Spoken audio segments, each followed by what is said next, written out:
बेटा तू ये किसे ले आया है? माँ, ये तुम्हारी बहू है। आज से ये घर का सारा काम करेगी और तुम बस आराम करोगी। ये आप क्या कह रहे हैं जी? मुझे घर का कोई काम करना नहीं आता।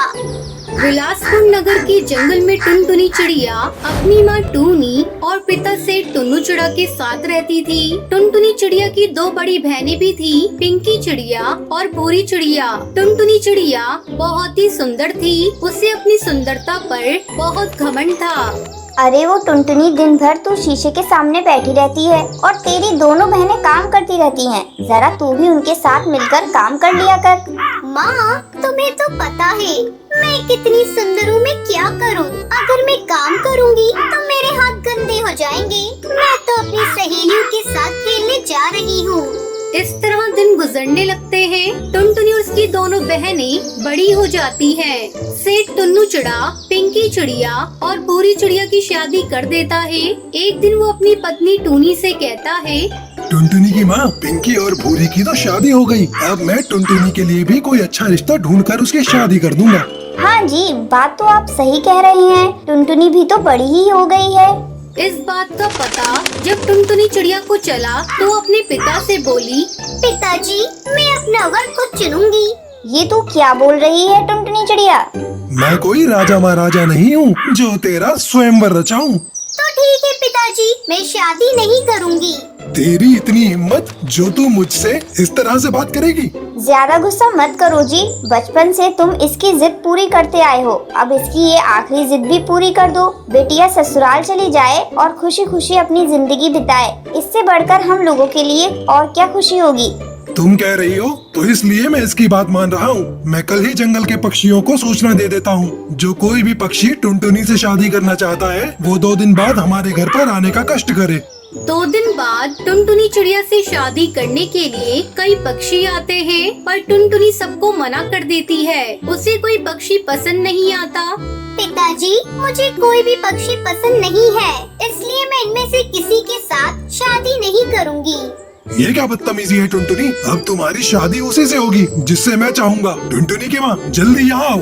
मैं इस बदतमीज की शादी उसी से करूँगा जो कल मुझे सबसे पहले दिखेगा। इसने मेरा प्यार देखा है, मेरा गुस्सा नहीं देखा है। अगले दिन सेठ टुन्नू चिड़ा को सुबह सबसे पहले एक काला कौवा दिखाई देता है। वो कौवे के पास जाता है। मान्यवर, मैं आपसे अपनी बेटी की शादी करना चाहता हूँ। फिर सेठ टुन्नू चिड़ा उस कौवे को सारी बात बताता है। कालू कौवा टुनटुनी चिड़िया से शादी करने के लिए तैयार हो जाता है। इस तरह टुनटुनी की शादी कालू कौवे से हो जाती है। बेटी, हम तेरे माँ बाप हैं। हमने कभी तेरा बुरा नहीं चाहा, पर तूने कभी बात ही नहीं मानी। ये उसी का नतीजा है कि हमें तेरी शादी एक कौवे से करनी पड़ी। मेरा आशीर्वाद है, तू हमेशा खुश रहे। माँ, पिताजी ने मेरे साथ बहुत गलत किया। मैं उनसे कभी बात नहीं करूँगी। कालू बेटा, मेरी बेटी थोड़ी जिद्दी है, लेकिन धीरे धीरे ठीक हो जाएगी। तुम इसे खुश रखना। टुनटुनी चिड़िया अपने पति कालू कौवे के साथ ससुराल आ गई। बेटा तू ये किसे ले आया है? माँ, ये तुम्हारी बहू है। आज से ये घर का सारा काम करेगी और तुम बस आराम करोगी। ये आप क्या कह रहे हैं जी? मुझे घर का कोई काम करना नहीं आता। कोई बात नहीं, जल्दी सीख जाओगी। अब मैं क्या करूं? पिताजी ने मुझे किस मुसीबत में फंसा दिया। मैं वापस मायके भी नहीं जा सकती। ना चाहते हुए भी टुनटुनी चिड़िया को घर का सारा काम करना पड़ता है। टुनटुनी चिड़िया भी परिस्थितियों से समझौता कर चुकी थी। धीरे धीरे टुनटुनी को कालू कौवे से प्यार हो जाता है और फिर सभी खुशी खुशी रहने लगते हैं। तो ये थी आज की कहानी। आज का सवाल ये है, टुन्नू चिड़ा टुनटुनी की शादी किससे कराता है? अगर आपको पता है तो कमेंट करके जरूर बताएं। वीडियो अच्छी लगी हो तो इस वीडियो को लाइक और शेयर करना ना भूलें। सोनपुर गांव में शालू अपने पति लालू टमाटर के साथ रहती थी। उसकी एक बेटी थी जिसका नाम लाली था। शालू और लालू टमाटर मजदूरी करते थे। उन्हें मजदूरी करके जो भी पैसे मिलते थे उनमें से वो आधे पैसे अपनी बेटी की शादी के लिए जमा करते थे और आधे पैसे से अपना घर चलाते थे।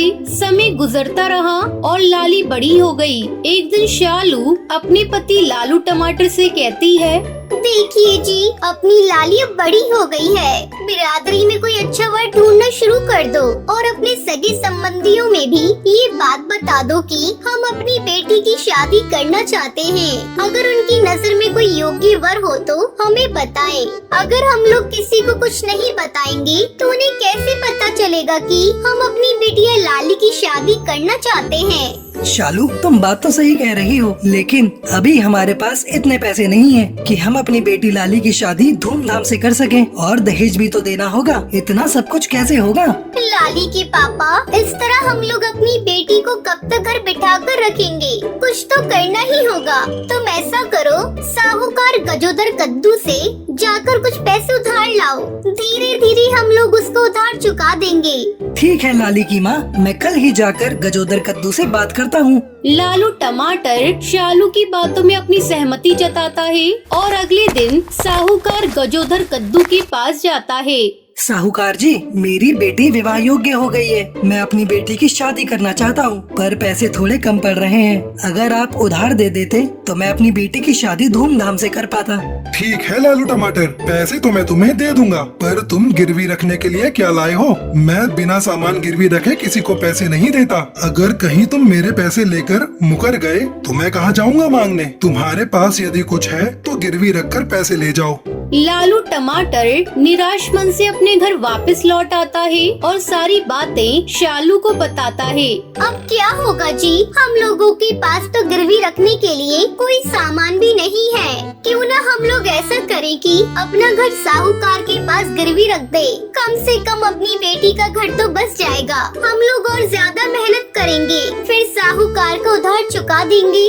अगले दिन लालू टमाटर अपना घर साहूकार के पास गिरवी रखकर पैसे ले आता है। फिर लाली के लिए अच्छा रिश्ता ढूंढने लगता है। जल्दी ही लाली टमाटर की शादी गोलू आलू से तय हो जाती है। गोलू आलू और लाली टमाटर की शादी में लालू टमाटर बहुत अच्छे इंतजाम करता है और लाली की दहेज में बहुत सारा सामान देता है। धूमधाम से लाली की शादी गोलू आलू से हो जाती है और खुशी खुशी लाली टमाटर अपने ससुराल चली जाती है। लाली टमाटर के ससुराल जाने के बाद शालू टमाटर और लालू टमाटर बात कर रहे थे। देख रही हो जी, लाली के चले जाने के बाद अपना घर कितना सूना लग रहा है। भगवान करे लाली अपने ससुराल में खुशी खुशी बस जाए। वैसे तो गोलू आलू का स्वभाव बहुत ही अच्छा है। चलो, सब कुछ अच्छे से निपट गया। अब चलकर आराम करते हैं, सुबह फिर काम पर भी जाना है। फिर शालू टमाटर और लालू टमाटर सो जाते हैं। कुछ दिनों तक दोनों मिलकर कड़ी मेहनत करते हैं और साहूकार को उधार चुका देते हैं। आज हम लोगों के सर से साहूकार के कर्ज का बोझ उतर गया। फिर शालू टमाटर और लालू टमाटर खुशी खुशी रहने लगते हैं।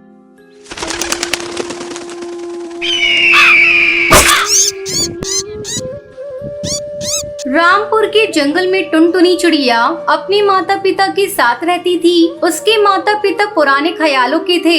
एक दिन टुनटुनी चिड़िया स्कूल से पढ़कर घर आई तो उसकी माँ सुंदरी कौवी उससे कहती है, बिटिया कल से तेरा स्कूल जाना बंद। माँ, मेरा स्कूल जाना बंद क्यों होगा? कल से मेरी परीक्षा शुरू होने वाली है। टुनटुनी चिड़िया, मैंने तुझसे एक बार कह दिया ना, कल से तुझे स्कूल जाने की कोई जरूरत नहीं। कल तुझे देखने तेरे ससुराल वाले आ रहे हैं और अगले हफ्ते शादी है, इसलिए तू अब से घर में रहेगी।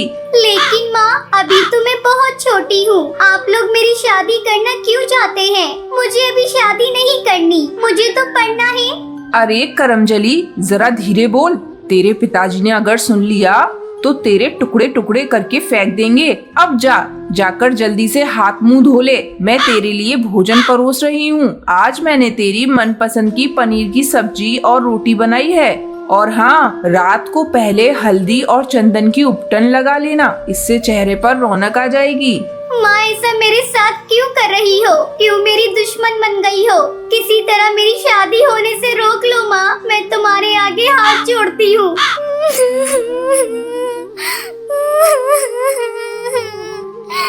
टुनटुनी चिड़िया रोए जा रही थी। तभी वहाँ टुनटुनी चिड़िया के पिता कड़कनाथ सेठ आ जाता है। टुनटुनी चिड़िया उसके पास जाती है। पिताजी, आप मेरी शादी क्यों कर रहे हैं? मुझे अभी पढ़ना है। टुन टुनटुनी चिड़िया तू कान खोलकर सुन ले, शादी तो होकर रहेगी। लेकिन पिताजी, बाल विवाह तो कानूनन जुर्म है। अगर पुलिस को पता चल गया तो आप सबको जेल हो जाएगी। कमबख्त, तू अपनी बकवास बंद कर। बाल विवाह हमारे जंगल की प्रथा है, इसे कोई नहीं बंद करा सकता, कानून भी नहीं। सुंदरी कौवी, इसे ले जाओ और कमरे में बंद कर दो। मैं मेहमानों के सामने कोई तमाशा नहीं देख सकता। अगले दिन टुनटुनी को देखने उसका होने वाला पति गोलू चिड़ा और उसकी सास टूनी चिड़िया वहाँ आते हैं। गोलू चिड़ा टुनटुनी चिड़िया को पसंद कर लेता है और अगले सप्ताह दोनों की शादी हो जाती है और टुनटुनी चिड़िया की पढ़ाई अधूरी ही रह जाती है। नन्ही टुनटुनी चिड़िया के कंधों पर ससुराल की जिम्मेदारी का बोझ आ जाता है। ऐसे ही दिन गुजरने लगते हैं। एक दिन गोलू चिड़ा बाजार जा रहा था, तभी एक बाज उस पर हमला कर देता है और उसे अपना शिकार बना लेता है। इस तरह टुनटुनी चिड़िया छोटी उम्र में ही विधवा हो जाती है। इस बात का पता जब उसकी माँ सुंदरी कौवी को लगता है तो वो उससे मिलने के लिए आती है। अपनी माँ को देखते ही टुनटुनी चिड़िया चिल्लाने लगती है, चली जाओ यहाँ से।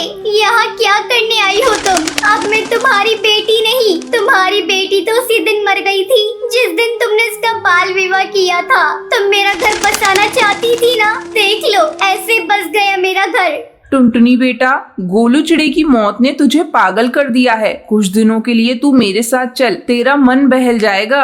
नहीं माँ, मुझे कुछ नहीं हुआ, तुम यहाँ से जाओ। मैं अपनी माँ जी को छोड़कर कहीं नहीं जाऊंगी। टुनटुनी बहू, जब तेरी माँ कह रही है तब कुछ दिनों के लिए अपने मायके चली जा। नहीं माँ जी, मैं अपनी अधूरी पढ़ाई पूरी करूंगी और घर घर जाकर पक्षियों को समझाऊंगी कि वो अपनी बेटियों का बाल विवाह ना करें। लेकिन बहू, तेरी बातों को पक्षी नहीं मानेंगे क्योंकि बाल विवाह इस जंगल का एक रिवाज है। माँ जी, मैं पक्षियों को समझाने में अपनी जी जान लगा दूंगी। मैं उनसे कहूँगी कि वो पहले अपनी बेटियों को पढ़ लिख कर अपने पैरों पर खड़ा होने दे, फिर उनका विवाह करें। ठीक है बहू, तू जैसा ठीक समझे वैसा कर। अगले दिन से टुनटुनी चिड़िया अपनी अधूरी पढ़ाई को पूरी करने के लिए स्कूल जाने लगती है और स्कूल की छुट्टी होने के बाद टुनटुनी चिड़िया पक्षियों के घर जाती और उन्हें समझाती कि वो अपनी बच्चियों को बाल विवाह ना करें। धीरे धीरे टुनटुनी चिड़िया की बातों का असर जंगल के पक्षियों पर होने लगा। अब जंगल के पक्षी अपनी बच्चियों को पढ़ाने लगे। ये सब देखकर टुनटुनी चिड़िया बहुत खुश होती है और खुशी खुशी अपनी सास टूनी चिड़िया के साथ रहने लगती है।